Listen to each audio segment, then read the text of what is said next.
Assalamualaikum warahmatullahi wabarakatuh. Perkenalkan, nama saya Raihan Pangestu, berasal dari program studi D4 Administrasi Perkantoran Digital kelas A dengan nomor induk mahasiswa 170352101.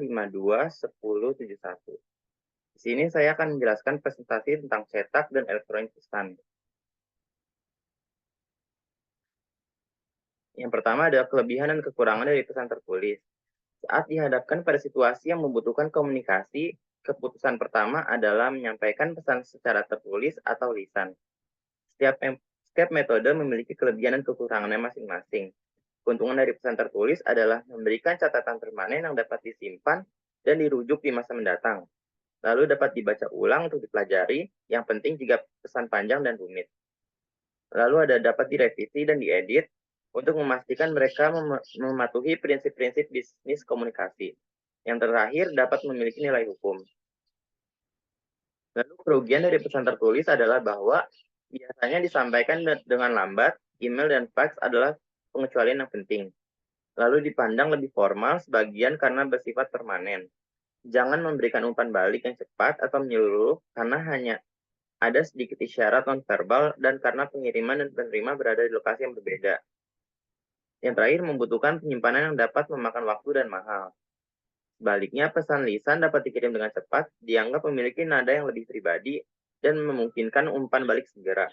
Karena pesan lisan tidak memberikan catatan permanen, bagaimanapun penerima memiliki waktu terbatas untuk merenungkannya. Faktor-faktor ini membuat pesan lisan tidak cocok untuk materi yang kompleks atau lebih banyak. Lalu ada mengembangkan bisnis secara tertulis. Proses untuk mengembangkan pesan bisnis tertulis terdiri dari 3 langkah berikut, yaitu yang pertama ada perencanaan, penyusunan, dan finalisasi. Melaksanakan proses ini dapat berlangsung dari beberapa detik untuk surat rutin, memo, email, atau pesan instan, hingga beberapa hari untuk laporan tertulis yang panjang atau halaman web. Mengikuti proses sangat penting untuk mengembangkan pesan bisnis yang efektif. Ada 3 langkah dalam mengembangkan pesan bisnis secara tertulis. Yaitu langkah pertama ada rencanakan pesan,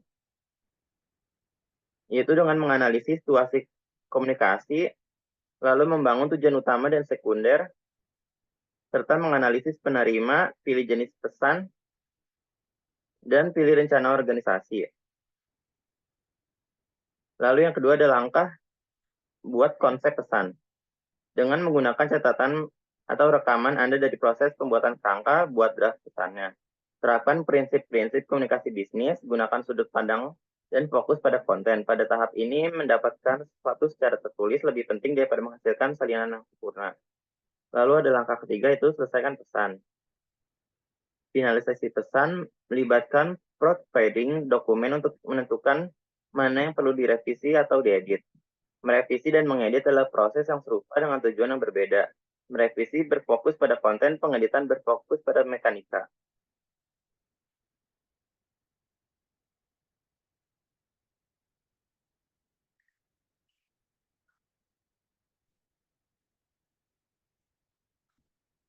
Lalu ada mengembangkan pesan elektronik. Yang pertama yaitu ada surat elektronik.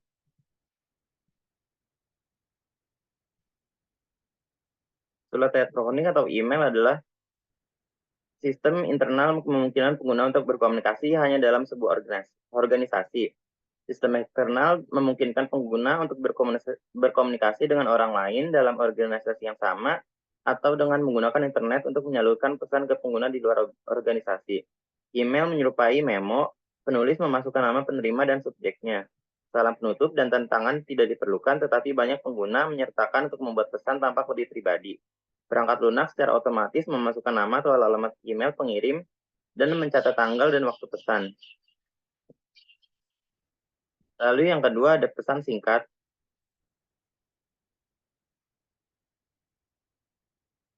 Salah satu bentuk komunikasi elektronik atau berbasis internet yang tumbuh paling cepat adalah pesan instan. Sering disingkat IM, 42% pengguna internet atau lebih dari 53 juta orang Amerika menggunakan pesan instan. Pesan instan adalah konferensi komputer berbasis teks yang melibatkan 2 orang atau lebih. IM menjadi populer karena tidak seperti email. IM menggunakan interaksi spontan secara real time jika orang yang ingin Anda hubungin tersedia di daftar kontak pada pesan instan Anda. Pesan Anda akan langsung muncul di jendela layarnya. Lalu yang ketiga adalah blog. Blog adalah situs web tempat entry tentang bidang minat tertentu diposting secara teratur dan ditampilkan dalam urutan kronologis terbaik atau posting terbaru di bagian atas. Istilah blog merupakan kependekan dari weblog atau posting secara berisi hyperlink ke topik lain yang menarik atau mengundang komentar pembaca yang dapat dibaca oleh semua pemirsa. Teks dan hyperlink mendominasi, tetapi beberapa blog menekankan gambar dan video.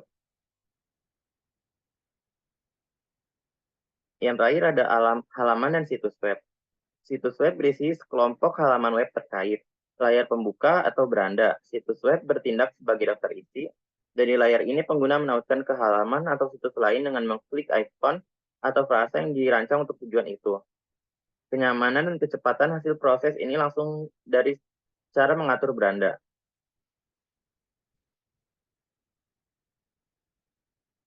Selanjutnya itu ada menganalisis artikel yang sesuai dengan presentasi yang saya lakukan.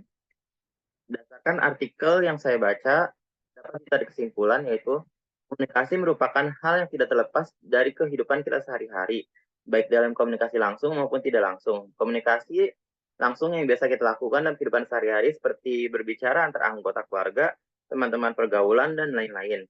Komunikasi tak langsung biasa melalui media komunikasi baik itu surat, media cetak, maupun elektronik seperti buku, surat, handphone, media sosial, dan lain-lain. Yang kedua ada dalam dunia bisnis, baik berskala kecil, menengah maupun besar, juga tidak terlepas yang namanya media surat, media cetak maupun media elektronik. Hal ini dikarenakan untuk memudahkan pelaku bisnis dalam menyampaikan pesan-pesan bisnisnya. Dan tidak hanya itu, media komunikasi bisnis yang digunakan pemimpin organisasi bisnis dapat memudahkan untuk berkomunikasi kepada bawahannya. Sekian presentasi dari saya. Kurang lebihnya mohon maaf. Wassalamualaikum warahmatullahi wabarakatuh.